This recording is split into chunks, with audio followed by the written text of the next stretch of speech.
جب انسان کی روح نکلنے والی ہوتی ہے تو اس کے پاس 5 فرشتے آتے ہیں۔ پہلا فرشتہ اس وقت آتا ہے جب اس کی روح حلق تک پہنچ جاتی ہے تو فرشتہ کہتا ہے تیرا طاقتور بدن کہاں گیا، آج یہ اتنا عاجز کیوں ہے؟ اور جب روح نکل جاتی ہے تو دوسرا فرشتہ آ کر کہتا ہے تیری مال و دولت کہاں گئی جو تو نے جمع کیا تھا؟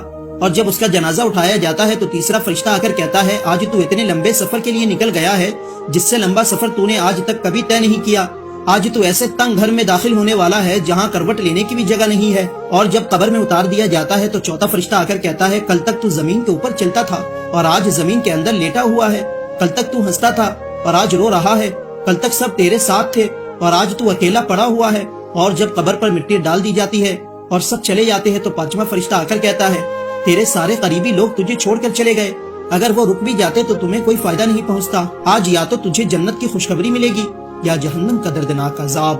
اللہ ہم سب کو ایمان پر موت دے اور قبر کے عذاب سے بچائے۔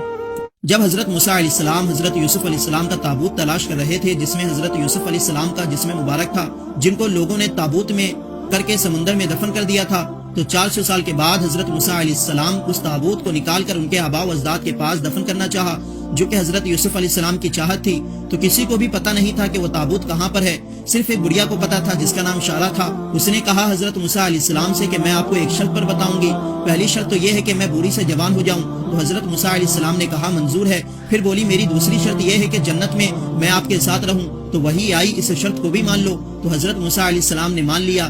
پھر اس بڑھیا نے تابوت کی جگہ کے بارے میں بتا دیا، تو حضرت موسیٰ علیہ السلام نے اس تابوت کو نکال کر حضرت یوسف علیہ السلام کے آباء و اجداد کی قبروں کے پاس ان کو دفن کر دیے، اور وہ بڑھیا جوان ہو گئی، اور جب وہ 52 سال کی عمر کو پہنچتی تو وہ پھر سے 32 سال کی ہو جاتی۔ اس طرح اس نے 1600 سال کی عمر پائی، اور حضرت سلیمان علیہ السلام سے اس کی شادی ہوئی۔ کیا آپ جانتے ہیں سب سے زیادہ عمر کس نبی نے پائی تھی؟ کمنٹ کر کے ضرور بتائیں۔ ہمارے نبی کے والد حضرت عبداللہ کی قبر مسجد نبوی کے پاس تھی، اور کچھ صحابہ کرام کی بھی قبر مسجد نبوی کے پاس تھی، تو جب 1978 میں مسجد نبوی کے دائرے کو پھیلانے کا منصوبہ بنا تو اعلان کیا گیا کہ اس دن ہمارے نبی کے والد اور صحابہ کرام کی قبر کو کھود کر ان کے جسم مبارک کو نکالا جائے گا، پھر ان کو جنت البقیع میں دفن کیا جائے گا۔ یہ اعلان ہوتے ہی پوری دنیا کے لوگ اس منظر کو دیکھنے کے لیے پہنچے، تو جب ہمارے نبی کے والد حضرت عبداللہ کو قبر سے نکالا گیا تو سبحان اللہ پوری دنیا کے لوگوں نے دیکھا کہ کفن تک میلا نہیں ہوا، ایسا لگ رہا تھا کہ آج ہی دفن کیا گیا ہے، اور صحابہ کرام کا بھی جسم مبارک اور کفن بالکل صحیح سلامت تھا، اور قبر کھولتے ہی پوری جگہ خوشبو سے مہکنے لگی۔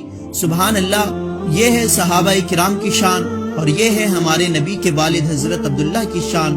تو ایک مرتبہ کومنٹ میں سبحان اللہ ضرور لکھیں۔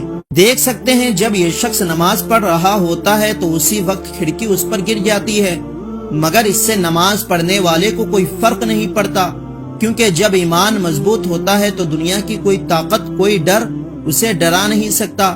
جو اللہ کا ہو جاتا ہے اللہ اس کے ایمان کو مضبوط کر دیتا ہے، یا اللہ ہمارے ایمان کو بھی مضبوط کر دے۔ تو ایک مرتبہ کومنٹ میں آمین ضرور لکھیں۔ 7 ایسی فوٹوز جنہوں نے ایسے مومنٹ کو کیپچر کیا جو کہ شاید ہی دوبارہ ہوں گے۔ نمبر 1، یہ فوٹو ایروپلین میں بیٹھے ایک پیسنجر نے کھینچی تھی جب بارش ہو رہی تھی۔ نمبر 2، یہ فوٹو ناسا نے کھینچی تھی جب ناسا کا راکٹ ارتھ کے ایٹماسفیئر سے نکل کر اسپیس میں جا رہا تھا۔ نمبر 3، یہ فوٹو رشیا کے ایک فوٹوگرافر اینڈرے پیولوف نے کھینچی تھی۔ اس فوٹو میں ایک چیٹی لکڑی کا ٹکڑا پکڑ کر سورج کو دیکھ رہی ہے۔ نمبر 4، یہ فوٹو تب کھینچی گئی جب ایک چیٹی پانی پی رہی تھی، ایک لائک تو بنتا ہے اس کے لیے۔ نمبر 5، اس فوٹو میں ایک بھیڑیا اور ایک مرموت جو کہ گلہری کا بڑا بھائی ہوتا ہے، اور یہ دونوں فرینڈز کی طرح ٹریٹ کر رہے ہیں، اور اس فوٹو کو 2019 کا وائلڈ لائف فوٹو کا ایوارڈ بھی مل چکا ہے۔ نمبر 6، اس فوٹو میں اس کلائمبر نے ماؤنٹ ایوریسٹ کی چوٹی پر چڑھ کر یہ سیلفی لی ہے، اور اس سیلفی سے صاف پتہ چلتا ہے کہ ارتھ فلیٹ نہیں راؤنڈ ہے۔ نمبر 7، یہ فوٹو کیلیفورنیا کی ہے جب وہاں کے جنگل میں آگ لگی تھی، اور یہ آگ فائر ڈریگن کی طرح لگ رہی ہے۔